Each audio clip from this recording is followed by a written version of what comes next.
আমি চলে আসলাম আপনাদের জন্য আরেকটি একেবারে করুণ কাহিনী নিয়ে। সেই কাহিনীটি হচ্ছে যে চকরিয়ায় বেতবাজার এলাকা যে বিএমচর ইউনিয়নের আওতাধীন পূর্ব পাহাড়িয়া পাড়া ৮ নং ওয়ার্ডে। আসলে দীর্ঘদিন ধরে এখানে আমাদের যে মাতামোহরী নদীটা আছে, সেই মাতামোহরী নদীটা হচ্ছে যে এই প্রথম দিকে উপর দিকে প্রবাহিত হয়ে নিচের অংশে আসার নিম্ন অংশে আসার পরপরেই দুই ভাগে বিভক্ত হয়ে যায়। সেই একটি অংশের মোহনা চলে যায় এপাশ দিয়ে। সেই এপাশ দিয়ে যাওয়ার রাস্তার যে পানি যখন চলাচল করে বর্ষার সিজনে, এখানে এটা একটি পরিকল্পিত একটি গ্রাম ছিল, যা বসবাস করত অনেক অসহায় দরিদ্র ফ্যামিলির গরিব জনগোষ্ঠী। সেই বন্যার কারণে এই বছর তাদের কপালে নেমে এলো এক হঠাৎ অন্ধকার। আপনারা হয়তো দেখতে পারতেছেন এই যে এই ভারী বিটে যে মাতামোহরী নদী, এই মোহরী নদীর বুকে চলে গেছে তাদের ঘর বাড়ি বিটে এবং থাকার বাসস্থান। যে রাত্রে অন্ধকারে বন্যার কারণে যে পাহাড়ি ঢল এসে নিম্ন স্থানের চাপের মুখে পড়ে এটা ভেঙে গেছে। সেই ভেঙে যাওয়ার পর থেকে আর কি দীর্ঘদিন ধরে যে মানবতার জীবন যাপন করতেছেন, তারা এখনো পর্যন্ত পায়নি কোনো প্রশাসনের সহযোগিতা, কোনো ত্রাণ তহবিলের সহযোগিতা। বাংলাদেশ সরকারের একজন নাগরিক হয়েও যদি সেই চকরিয়ার পার্শ্ববর্তী ইউনিয়ন বিএমচর, সেই ইউনিয়নে যে এখনো যে হতদরিদ্র প্রেমীরা এই যে ছোট ছোট বাচ্চা নিয়ে যে বসবাস করতেছে একটি খোলা আকাশের নিচে, হয়তো আপনারা দেখতে পাচ্ছেন। আর তার মধ্যে আরেকটু বিষয় আপনাদের লক্ষ্য করলে বুঝতে পারবেন যে কি পরিমাণ রিস্কের মধ্যে আছে। দেখেন এই যে রাত্রে যে এখানে যে এই যে খোলা আকাশের নিচে ঘুমাচ্ছে ছোট ছোট বাচ্চাদের নিয়ে। আমি একটু দেখানোর চেষ্টা করবো।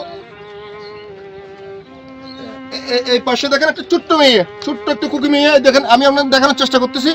দর্শক, এই মেয়েটি একেবারে পুটপুটি মেয়ে, কিন্তু এই হত দরিদ্র ফ্যামিলিতে জন্মগ্রহণ করায় আজকে সেই কুলা আকাশের নিচে মানবতার জীবন যাপন করতেছে তার মায়ের সাথে, বাবার সাথে। যে কোনো মুহূর্তে এই বাচ্চারা ঘটে যেতে পারে দুর্ঘটনা। তাই দুর্ঘটনা ঘটার আগেই আমি আপনাদেরকে অবশ্যই সাধারণ আইন শৃঙ্খলা বাহিনী যারা সচেতন বড় লোক আছেন, যারা ক্ষতিগ্রস্ত ফ্যামিলিদেরকে সাহায্য সহযোগিতা করেন, তাই আমি আকুতি জানাবো আপনারা সঠিক জায়গায় সঠিক স্থানে সাহায্যগুলো করেন।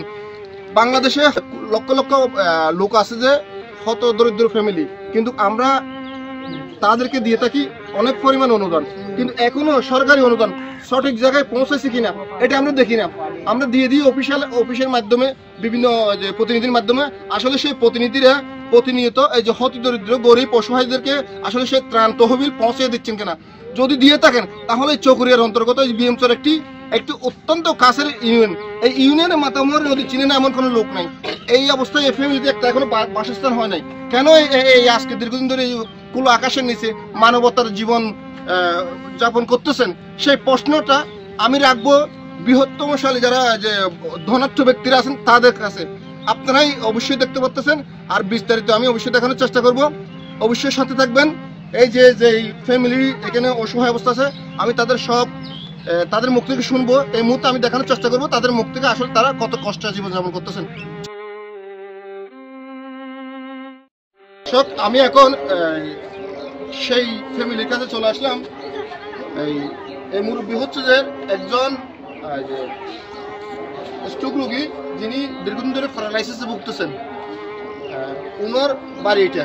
তাই ওনার থেকে আমি জানতে চাইবো, আপনি কেমন আছেন? ভালো আছি। আপনার নাম কি? আমার নাম আবু তাহের। আপনি কি করতেন আগে?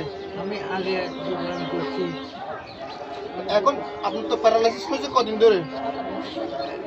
17 বছর চলে। আচ্ছা, আপনি যে বর্তমানে যে বর্ষার মৌসুমে যে আপনার বাড়িঘর যে মাতামোহরী নদী ভেঙে বিলীন হয়ে গেছে, কতদিন হয়েছে মিনিমাম?